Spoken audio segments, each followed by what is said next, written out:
आप अब तक जो आपने किताबें दिखी वो ज़्यादातर सियासतदानों की थी। तो इन दिनों ब्यूरोक्रेट जो ब्यूरोक्रेसी से वाबस्ता हमारे आला अफसरान रहे हैं, उनके बड़े मेमायर्स आ रहे हैं, दिलचस्प किताबें आ रही। तो आज हम इस पे बात कर रहे हैं सईद मेहदी साहब। अच्छा। एक हमारी टॉवरिंग फिगर हैं ब्यूरोक्रेसी का, और वो डिप्टी कमिश्नर रहे हैं, और वो रिटायरमेंट के बाद भी अहदों पे रहे हैं, सेक्रेटरी टू प्राइम मिनिस्टर रहे हैं। और उनकी उसके बाद वो वज़ीर आला पंजाब के मुशीर भी रहे हैं शहबाज शरीफ की। इनकी किताब है दी विटनेस, यानी वो तारीख की गवाही दे रहे हैं। तो राय साहब, आपने इस पे के मुतालिक पढ़ा और देखा होगा काफ़ी कुछ। अच्छा जी मलिक साहब, ये मेरा ख्याल है वो दूसरी किताब है जो कि हम एक जो है वो ब्यूरोक्रेट की हमने सेलेक्ट की है। इससे पहले क्योंकि शाहनामा पे हम बात शाहबाज कर चुके हैं, जी। वो भी एक ब्यूरोक्रेट थे। सईद मेहदी साहब का कमाल ये है कि इनके मुतल्लिक ये कहा जाता है कि इन्होंने पाकिस्तान के अंदर तकरीबन हर एक अहम तरीन हुक्मरान के साथ इन्होंने जो है वो काम किया, और फिर इन्होंने जो है वो उनके साथ जो उनकी जो बीती, जो उनके वाक़यात थे, उनके ऊपर उन्होंने उसको कलमबंद किया, किताब लिखी।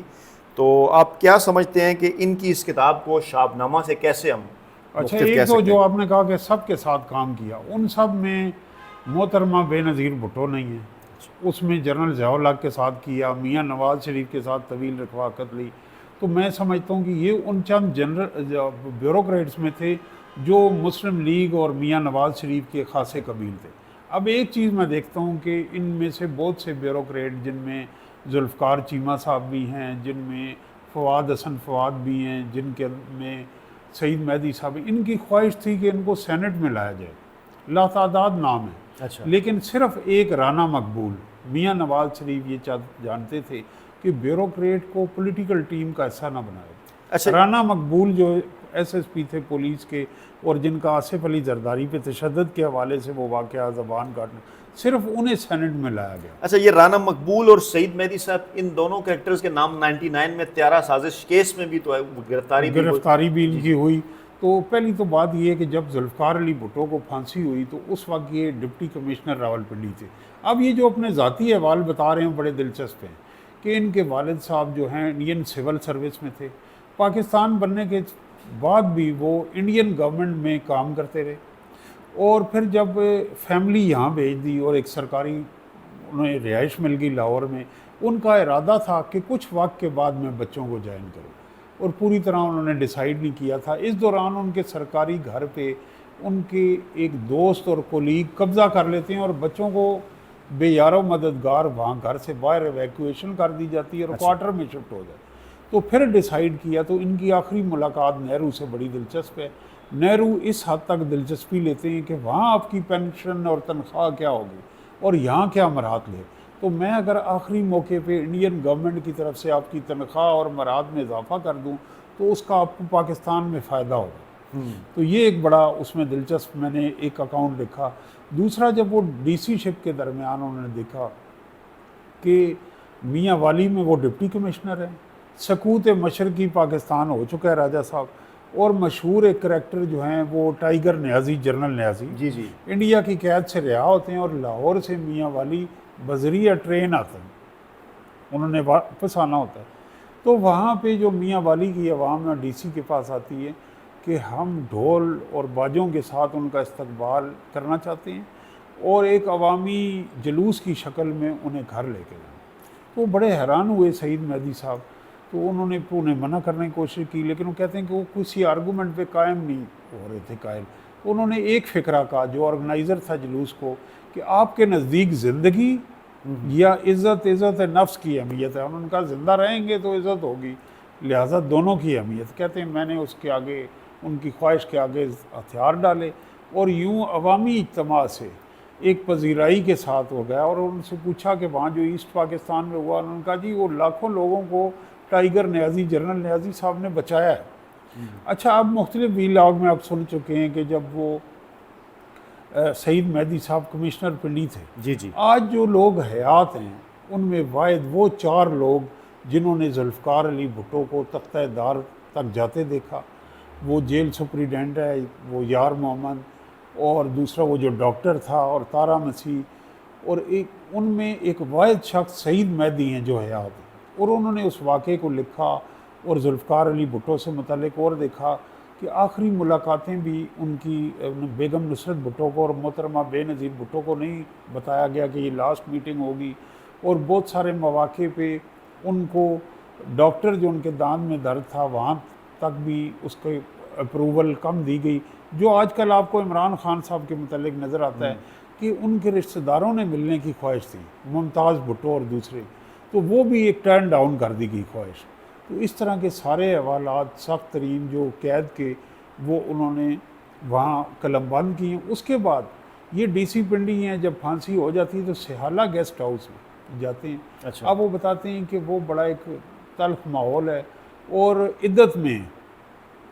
बेगम नुसरत भुट्टो और बेनज़ीर, अभी वो ऑक्सफोर्ड यूनिवर्सिटी की स्टूडेंट थी, आई थी, वो सारी गुफ्तगू रिकॉर्ड हो रही जहाँ उन्होंने इज़हार हमदर्दी की और उसको कहा गया अब हम सरकारी मुलाजिम होते हैं, जिस तरह ब्यूरो हम अच्छा। मजबूर होते हैं, ये नहीं। शुरू में बड़ा मुश्किल था कि उस फिज़ा में अपने आप को क्लैरिफाई कर। तो वो ज़ियाउल हक को रिकॉर्डिंग पेश हुई। अच्छा। और जनरल ज़ियाउल हक को लगा कि कमिश्नर पिंडी ज़रा सॉफ्ट हैं, तो फिर इन्हें बुलाया गया, एक्सप्लेनेशन ली और इन्होंने उसकी सफाई दी। अब आगे हम चलते हैं, देखें। अच्छा, ये जो सईद मेहदी साहब है, सॉरी मैं आपको काट रहा हूँ, इनको हम ये कह सकते हैं कि जितना करीब जो थे वो कुदरतुल्लाह शाह साहब, अयूब खान के रहे, ये हुक्मरानों के उतना ही नज़दीक रहे, या इन्होंने अपने इस अकाउंट में कुछ ऐसी चीज़ें भी लिखी हैं कि ये इख्तलाफात भी करते रहे उनसे? देखिए, मैं माहिर का तो मकसद ये होता है कि तारीख़ में हम, लेकिन कोई ख़ास लंबा चौड़ा इख्तलाफ इसलिए नज़र आया कि अब वो बताते हैं कि फ़लाँ वक्त में ये गलत हो।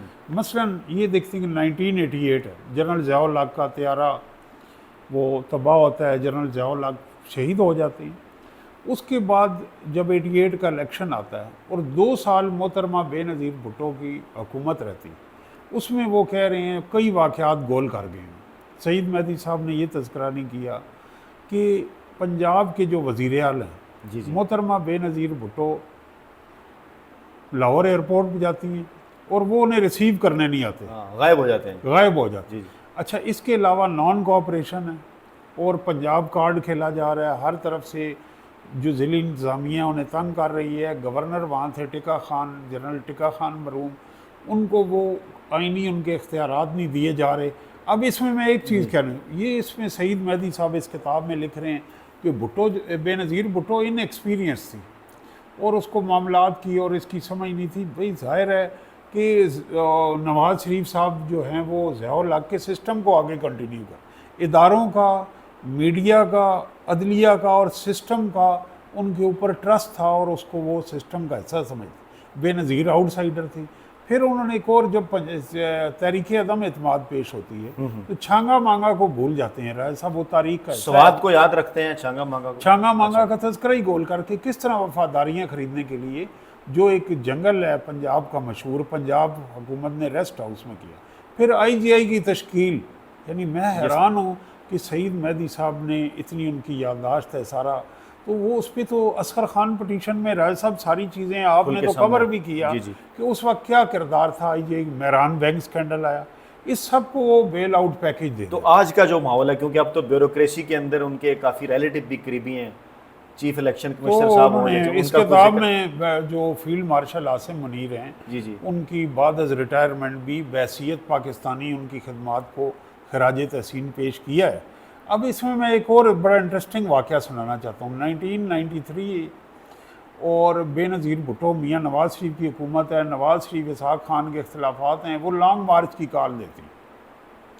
अब ये क्लोजेस्ट इस वक्त प्राइम मिनिस्टर हाउस के साथ राब्ते में, और परवेज़ राठौर जो हैं वो SSP हैं और ये डिप्टी कमिश्नर हैं, तो मियाँ नवाज़ शरीफ के क्लोज तरीन हैं। तो बेनज़ीर भुट्टो आपको याद होगा कि वो चली हैं और उन्होंने पूरा शहर सील है जिस तरह आजकल होता है, तो वो लियाकत बाग के मकाम पे पुलिस के साथ क्लैशेस में वहाँ पहुँच जाती हैं। तो इनको वायरलेस पे कॉल आती है ज़िली इंतज़ामिया की कि क्या किया जाए। तो उन्होंने कहा कि यार देखो वो औरत है, अगर हम उसकी गाड़ी पे लाठियाँ बिछाएंगे, उनको हवाई फायरिंग करेंगे, आंसू गैस, वो यहाँ खिताब करेंगी, क्या हो जाए। तो उनको खिताब करने दो। और वो उसके बाप के साथ भी ये हुआ। बाद में शाम को मोहतरमा बेनज़ीर भुट्टो को ज़बरदस्ती कराची की फ़्लाइट पे बिठा दी। वो रिकॉर्डिंग मियाँ नवाज़ शरीफ को सुनाई गई।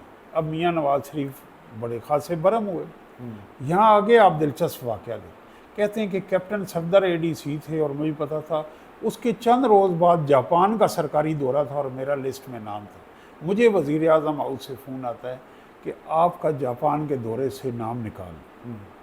तो मैं ठटका, मैंने कैप्टन सफदर को कहा कि मैंने मीटिंग करनी है मियाँ से। मियाँ साहब लाहौर जा रहे थे, उन्होंने कहा आप सुबह early morning prime minister house आ। मैं आ गया, कैप्टन सफदर मिला, तो मियाँ साहब एयरपोर्ट तक मैं बैठ गया उनके साथ गाड़ी में। अब उनका मुंह दूसरी तरफ है और एक सर्द मेरी। तो फिर मैंने जब मियाँ साहब नाराज़, तो फिर नाराज़ है। अब आगे हमारे हुक्मरानों का राय साहब माइंड सेट देखें। मियाँ साहब कहते हैं देखें, हम आपको अपना बंदा समझते थे, आपको आज तक और आपके ख़ानदान को जो कुछ मिला है वो मेरी वजह से मिला है, मुस्लिम लीग की वजह से, अपना बंदा, तो बेनज़ीर आपको क्या देगी, ये मियाँ नवाज़ शरीफ कह रहे हैं। उसके बाद वो सईद मेहदी साहब ने अपनी किताब में लिखा है कि वो खासे उनको ये बात पिंच हुई, तो उन्होंने कहा कि अल्लाह ताला की मेहरबानी, मेरी मेहनत है और मैंने CSS किया, और ये और कहते हैं मैंने उस बात को उनको वहाँ क्लैरिफाई कर दिया। तो ये मैं समझता हूँ कि जो एक टैग होते हैं ब्यूरोक्रेट, कुछ सियासी शख्सियात के साथ, हुक्मरानों के साथ, और ये एक मियाँ नवाज़ शरीफ नहीं हैं, ये आसिफ अली जरदारी भी हैं, ये इमरान खान साहब भी हैं, वो हुक्मरान तो होते हैं लेकिन उनके साथ ब्यूरोक्रेसी भी अपनी ऐसी प्रोफाइलिंग करती है कि वो ट्रस्ट वर्दी बन जाते हैं। तो ये फिर बिल्कुल इस तरह से नज़र नहीं आता कि जैसे जैसे जुल्फ़िकार अली भुट्टो साहब हों या नवाज शरीफ साहब हों या इमरान खान, वो जब ज़रूरत से ज़्यादा जो है इन ब्यूरोक्रेट्स को अपना समझ के इन पे ट्रस्ट करना शुरू हो जाते हैं, मामलात इन्हीं के ज़रिए चलाते हैं, तो फिर वो कमज़ोर भी हो जाते हैं, पार्टी रहनुमाओं के साथ रब्ता नहीं रहता, कारकुनों के साथ नहीं रहता। ये अब सही कि वो इंक्रीजिंगली जो हमारा प्राइम मिनिस्टर है वो ब्यूरोक्रेसी पे, खुफिया इदारों के सरबराहों पे ज़्यादा डिपेंड करना चाहिए। ये आप देखें कि जुल्फ़िकार अली भुट्टो से लेके इमरान खान तक कोई भी ऐसा वज़ीर आज़म नहीं आया कि जो, और इसमें कोई हर्ज भी नहीं, चलें अगर आप ब्यूरोक्रेसी के करीब हो जाएं, राज साहब इसका काउंटर नैरेटिव अगर दिया जाए, लेकिन पॉलिटिकल टीम से आपको दूर नहीं होना चाहिए। आप पॉलिटिकल टीम से, पार्टी से, अरकान असम्बली से, कैबिनेट से दूर हो जाते हैं। एक और आपने मियाँ साहब की 90s की बात हो रही है तो इस्तिलाह सुनी होगी, किचन कैबिनेट। और एक और सुना होगा कि 5 प्यारे 90 की दहाई में आया था कि चौधरी निसार हैं और जनरल मजीद हैं, फलां मिनिस्टर, ये 5 हैं, ये किचन कैबिनेट हैं और ये प्राइवेटली मिलते हैं और फैसला कैबिनेट को सुना दिया जाता है। तो ये जो रविश होता है, ये इंक्रीजिंगली प्राइम मिनिस्टर को एक ऐसे दीवार की तरफ ले जाते हैं जहां वो अवाम से, अवाम के नुमाइंदों से, पार्लियामेंट से दूर हो जाते हैं। अब जिस जो आप बता रहे हैं इन पे एक अहम, अब जिस पे हमें बात करनी चाहिए कि 12 अक्टूबर 1999 को क्या हुआ, उसमें सईद मेहदी एक अहम किरदार हैं, नज़ीर नाजी हैं जिन्होंने वो तकरीर लिखी है, और फिर जनरल ज़ियाउद्दीन भट्ट हैं और चौधरी निसार के भाई जनरल इफ्तिखार हैं। ये 4-5 लोग फैसला कर रहे हैं। सईद मेहदी साहब के पास उस टाइम क्या होता था, किस ओहदे पर थे? ये principal secretary to the prime minister. अच्छा, अब ये दौरा ऐसे बनाते हैं कि एक खलीजी मुल्क भी जाते हैं और फ्लाइट के अंदर तकरीर और बात, ताकि हम वो सारी कन्वर्सेशन रिकॉर्ड ना हो, तो उसकी इन्हें कीमत भी देनी पड़ी। फिर बाद में ये अरेस्ट हुए और इनको, इसका एक ही करैक्टर है कि नवाज़ शरीफ साहब के साथ ये लॉयल रहे कि इन्होंने वादा माफ़ गवाह बनने से इनकार कर दिया, जिसकी वजह से मियाँ फैमिली इनकी पर ट्रस्ट करती। अच्छा, अब यही ट्रस्ट होता है हमारे यहाँ राज साहब, आइनी जो ओहदे हैं उनके ऊपर हुकूमत और अपोजिशन का इत्तेफाक ही नहीं होता। चेयरमैन नैब है, वो फलां है फलां, लेकिन एलीट के लोगों पे क्यों हो जाता है? एक उनकी रिश्तेदारी हैं, दूसरे उनके सियासतदानों से पर्सनल टाइज। तो वो ये जो एक बड़ा अहम फैक्टर है कि विद इन द ब्यूरोक्रेसी, एक तो ये है कि DMG group versus rest of group, और दूसरा ये है कि की जो ब्यूरोक्रेट्स होते हैं 3-4, they are calling the shots. अभी आप शहबाज तो ये जो सईद मेहदी साहब की फैमिली के कुछ दीगर लोग भी हैं ब्यूरोक्रेसी के अंदर, आज भी बड़े अहम ओहदों पे हैं, चीफ इलेक्शन कमिश्नर हैं, उनकी बेटी हैं, ये बड़े लायक लोग, उनके बेटे हैं इस वक्त, और जो फेडरल सेक्रेटरी हैं बेनज़ीर इनकम सपोर्ट प्रोग्राम के। लेकिन अगर आप देखें तो डॉक्टर तौकीर शाह हैं, फवाद हसन फवाद हैं, चीम हैं, ये काबिल ब्यूरोक्रेट तो हैं, लेकिन ये एक तासर ये दिया जाता है। सलमान फारूकी साहब थे, आसिफ अली जरदारी के साथ, बेनज़ीर के साथ अहमद सादिक थे, कि ये लोग नागुज़ीर हैं और हुक्मरान भी इन पे ट्रस्ट करते हैं। तो बाद रिटायरमेंट इनको एडवाइज़र भी ले लिया जाता है। कुछ लोग ये बात करते हैं कि जैसे सलमान फारूकी साहब थे, करीब थे, बिल्कुल उसी तरह से सईद मेहदी साहब जी, वो मियाँ साहब। लेकिन मेरा ख्याल है कि अब जब मियाँ साहब एक उसमें अपने बयानिया जो वोट को इज़्ज़त दो है, उसके बाद वो पस से पुश्त चले गए, तो सईद मेहदी साहब ने अपना बयानिया बनाने के लिए किताब को इज़्ज़त दो। उमैर साहब को हमने ये भी बताना है कि 20 से 30 मिनट की वीडियो हम रिकॉर्ड करते हैं इस दौरान, क्योंकि लोग ज़्यादा लंबी वीडियो पसंद नहीं लंबी करते। बात नहीं, वही तो खैर, इसलिए मैं तो इसको राय साहब पॉजिटिव समझता हूँ। उन्हें इशारा कि भी करना है हमें। जो लोग हमारे यहाँ, एक अच्छी बात अगर इसमें देखी जाए तो लोग बड़े बड़े ओहदों पर रहे हैं, उन्होंने 2 सफ़े नहीं लिखे। तो बहरहाल सईद मेहदी साहब ने, ये जितने और ब्यूरोक्रेट हैं, उन्होंने किताब लिख के हमारे ऊपर बड़ा एहसान किया कि कुछ चीज़ें पावर कॉरिडोर्स की बाहर आई। अच्छा, इसमें जैसे एक चीज़ मेरे जहन में आ रही है कि आपने कहा कि ये उनके खिलाफ वादा माफ गवाह नहीं बने।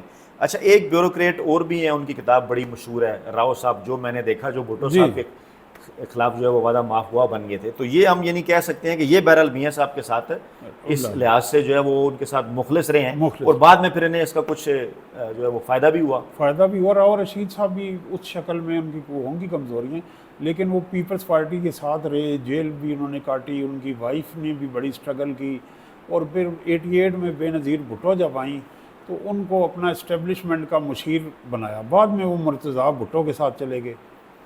तो उस पे, उनकी किताब पे भी हम बात इंशाल्लाह उस किताब। तो जनाब, ये थी आज हमने बात की जी मोहम्मद सईद मेहदी साहब की किताब दी आई विटनेस के ऊपर, और आपके फीडबैक का इंतज़ार रहेगा, और अपने कमेंट बॉक्स में ज़रूर हमें बताया कीजिएगा कि आपने ये किताब कब पढ़ी और अगली वीडियो में हमें किस किताब के ऊपर बात करनी चाहिए। अल्लाह हाफ़िज़।